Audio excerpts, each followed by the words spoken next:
3 বছরের মেয়েটাকে নিয়ে রেস্টুরেন্টে গেলাম খেতে। মেয়েটা আজ বাইরে ঘোরার বায়না ধরেছে ভীষণ। অবশ্য ছোট মানুষ, ওদের এখন বয়সটাই তো বাইরে ঘুরে বেড়ানোর। অথচ সারাদিন মেয়েটা ঘরবন্দি থাকে। মা নেই ওর। ওকে জন্ম দেবার সময়ই আমাকে আর ছোট্ট মেয়েটাকে ছেড়ে পাড়ি জমিয়েছে পরকালে।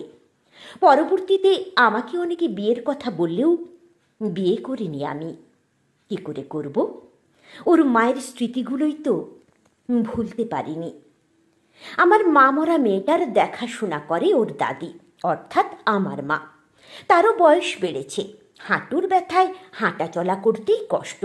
মেয়েকে নিয়ে আবার বাইরে ঘুরবে কিভাবে? আমিও থাকি সারাদিন অফিসে। মেয়েটারও তো একটু বাইরে ঘুরতে ইচ্ছে হয়। তাই আজ ভাবলাম যাই, রেস্টুরেন্টে খেয়েও আসি আর ওকে ঘুরিয়েও নিয়ে আসি। যেমন ভাবনা তেমন কাজ। ছোট মেয়েটাকে নিয়ে গেলাম এক সুসজ্জিত বড় রেস্টুরেন্টে। 2 বাপ বেটি মিলে বসলাম একটা চেয়ার দখল করে। মেয়েটার চোখ মুখে যেন উপচে পড়া খুশি। আমি হাসলাম মেয়েটার খুশি দেখে। বললাম, মা তুমি কি খাবে বলো, আমি অর্ডার করে দিচ্ছি। মেয়ে তার হাতের ছোট্ট ছোট্ট আঙুলগুলো তুলে গুনে গুনে বলল, চিপস, আইসক্রিম, চকলেট আর কেক। আমি হেসে ফেললাম মেয়ের কথায়। মেয়ের মাথায় হাত বুলিয়ে বললাম, এসব তো এখানে পাওয়া যায় না মা। মেয়ের মুখ মলিন হলো। মলিন কণ্ঠে বলল, তাহলে আমরা এখানে এসেছি কেন বাবা? আমি হাসলাম। মেয়েকে আশ্বস্ত করে বললাম, এখানে আমরা অন্য কিছু খাবো, তারপর বাসায় যাওয়ার সময় তোমাকে চকলেট, চিপস, আইসক্রিম সব কিনে দেব। মেয়ে আমার উৎফুল্ল হলো, মাথা নাড়িয়ে বলল, আচ্ছা। আমি একজন ওয়েটারকে ডেকে খাবার অর্ডার করলাম। ওয়েটার জানালো একটু সময় লাগবে। আমি আর কিছু বললাম না। ওয়েটারকে হাসি মুখে বিদায় দিয়ে তাকালাম আশেপাশে। আমার পাশের টেবিলেই অতগুলো ছেলে মেয়েকে চোখে পড়ল। সবার ওষ্ঠে সুন্দর হাসি ফুটে রয়েছে। খেয়াল করলাম ছেলে মেয়েগুলোর সম্মুখে বড় সড়ো একটা কেক রাখা। হয়তো কারো জন্মদিন পালন করছে ছেলে মেয়েগুলো। আমরাও করেছি সেই ছাত্র জীবনে। ছেলে মেয়েগুলোর দিক থেকে দৃষ্টি ঘুরিয়ে তাকালাম তাদের পাশের টেবিলে। চোখে পড়ল অল্প বয়সী এক দম্পতিকে। কি সুন্দর একে অপরকে খাইয়ে দিচ্ছে তারা। মেয়েটা আবার লাজুক হাসছে। বুক চিরে দীর্ঘশ্বাস বেরিয়ে এলো আমার। আজ আমার স্ত্রী বেঁচে থাকলেও হয়তো মেয়েকে নিয়ে আমরাও আমাদের সময়টা ওইভাবেই উপভোগ করতে পারতাম। চোখ ঘুরিয়ে আশেপাশে আরও কয়েকটা টেবিলে তাকালাম।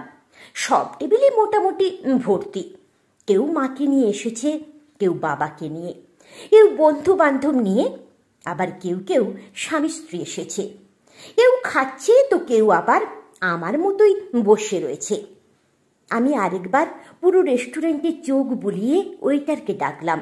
জিজ্ঞেস করলাম, আমাদের অর্ডারটা কখন আসবে? ওয়েটার ছেলেটা নম্র কণ্ঠে জবাব দিল, এই তো স্যার, একটু পরেই চলে আসবে। আমি আবারও অপেক্ষা করতে লাগলাম। হঠাৎ করেই প্রচণ্ড বেগে একটা শব্দ এসে আমার কর্ণে আঘাত হানল। মেয়েটা চিৎকার করে আমাকে জড়িয়ে ধরল। মুহূর্তেই চারিদিক থেকে চিৎকারের ধ্বনি ভেসে এলো, আগুন, আগুন! আমি যেন মুহূর্তের জন্য থমকে গেলাম। আগুন? আগুন কোথা থেকে আসবে? মেয়েকে বুকে জড়িয়ে অবাক দৃষ্টিতে তাকালাম চারদিকে। আগুনের লেলিহান শিখা দৃষ্টিতে পড়ল। কি ভয়ানক সে দৃশ্য! রেস্টুরেন্টের লোকজন ছোটাছুটি শুরু করেছে ইতিমধ্যে। কেউ প্রবেশদ্বার থেকে বেরিয়ে যাওয়ার চেষ্টা করছে, তো কেউ জানালা থেকে। তবে ব্যর্থ সবাই। ইতিমধ্যে চারদিক থেকে আগুন গ্রাস করে নিয়েছে পুরো রেস্টুরেন্টকে। প্রবেশদ্বারে দাউ দাউ করে আগুন জ্বলছে। মেয়েটা আমার ভয়ে কাঁদছে ভীষণ। আমারও ভয় হচ্ছে।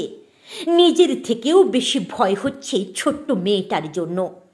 এই তো সেদিন মেয়েটা পৃথিবীতে এলো। এখনো পৃথিবীটাকে সে ভালোভাবে দেখার সুযোগটাই পেল না। মেয়েকে কোলে নিয়ে আমি উঠে দাঁড়ালাম।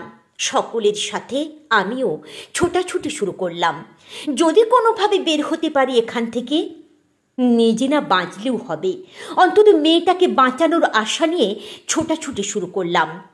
ইতিমধ্যে আগুনের দাপটে রেস্টুরেন্টের ভেতরে অক্সিজেনের মাত্রা কমতে শুরু করেছে। বেশিরভাগ মানুষেরই শ্বাসকষ্ট শুরু হয়েছে। আমারও নিঃশ্বাস নিতে কষ্ট হচ্ছে। তবুও আমি প্রাণপণ ছুটছি মেয়েটাকে বাঁচাতে। মেয়েটাও জোরে জোরে নিঃশ্বাস নিচ্ছে। আমার ভীষণ অসহায় লাগছে। বাবা হয়ে আজ নিজের ছোট্ট মেয়েটার এই মৃত্যুময় দৃশ্যটা দেখতে হচ্ছে। কান্না পেল আমার ভীষণ। পুরুষ মানুষের নাকি কাঁদতে নেই, কিন্তু আজ আমি আমার কান্না আটকাতে পারলাম না। কেঁদে দিয়ে বললাম, মা, আর একটু সহ্য কর, বাবা তোকে বাঁচাবে, তোকে এই ভয়ঙ্কর আগুন থেকে নিয়ে বেরোবে।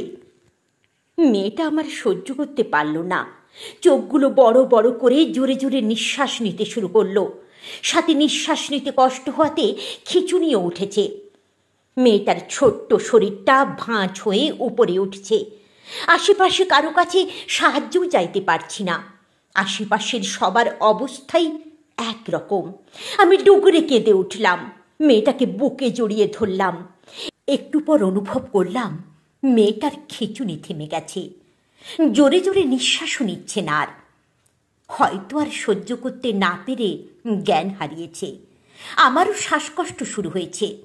পেটটা ইতিমধ্যেই আগুন গ্রাস করে নিয়েছে। ভীষণ জ্বলছে শরীরটা। তবুও সে আগুন নিয়েই আমি আবারও ছুটলাম মেয়েটাকে বাঁচানোর শেষ চেষ্টা চালাতে।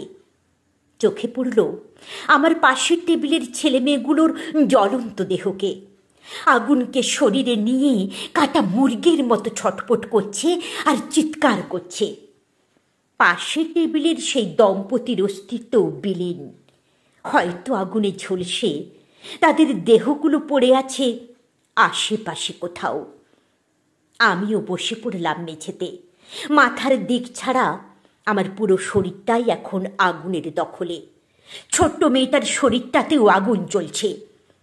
চোখ দুটো আমার ঝাপসা হয়ে উঠল। ঢলে পড়লাম পোড়া মেঝেতে। অশ্রু গড়িয়ে পড়ল গাল বেয়ে। তবে সে অশ্রু ব্যর্থ হলো আমার ছোট্ট মেয়েটার শরীর থেকে আগুন নেভাতে। আমি অনুভব করলাম আমার হৃদয় জ্বলছে। এই বোধহয় আমার জীবনের অন্তিম ক্ষণ উপস্থিত হলো। আগুন ধীরে ধীরে গ্রাস করল আমার মাথার অংশ। চোখের সম্মুখে দেখতে পেলাম আমার মৃত স্ত্রীকে। ডাকছে আমায়। হয়তো এই ভয়ঙ্কর পৃথিবী থেকে তার সাথে আমাদের বাপ বেটিকে নিতে এসেছে। এতটা ভয়ঙ্কর পরিস্থিতিতেও আমি হাসলাম। আগুনে পুরোপুরিভাবে গ্রাস করা ওষ্ঠ নাড়িয়ে বললাম, ওরা আমায় বাঁচতে দিল না। এই ব্যস্ত শহরের অপরিকল্পিত নগরায়ন আমার ছোট্ট মেয়েটাকে বাঁচতে দিল না, দেখতে দিল না এই সুন্দর পৃথিবীটাকে।